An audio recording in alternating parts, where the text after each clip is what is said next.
વાત કરીએ ગીર સોમનાથની તો ગીર સોમનાથ જિલ્લા કલેક્ટરે કડક કાર્યવાહી કરી છે। જોખમી પરિવહન કરતા વાહનો સામે કાર્યવાહી કરવામાં આવી છે। ત્યારે ડમ્પરમાં પાછળ પાટિયા કાઢી નાખી અને પરિવહન કરવામાં આવતું હતું। ત્યારે આરટીઓ દ્વારા સઘન ઝુંબેશ હાથ ધરવામાં આવી છે, જ્યાં 3 માસમાં 674 વાહનો સામે કાર્યવાહી કરવામાં આવી। ત્યારે 33.24 લાખનો જે દંડ ફટકારવામાં આવ્યો છે।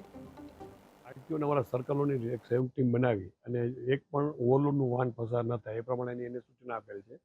એ પ્રમાણે એ લોકો સતત એની કામગીરી ચાલુ છે। બીજા જે આપના જેવા મિત્રોના માધ્યમથી મળે કે ભાઈ એ ફાલકા પાથરી કાઢી નાખીને એને સરળતાથી પથ્થરનું વહન કરતા હોય છે અને ઘણું જોખમી હોય છે। જો એ રસ્તામાં જો પડી જાય તો પાછળ આવતા કોઈ નિર્દોષનો એમાં ભોગ પણ લેવાઈ શકે। તો આ બધી જે બાબતો ધ્યાન ઉપર આવે છે એને ધ્યાને લઈને લોકોને એક સઘન ઝુંબેશ કરવું પડે છે।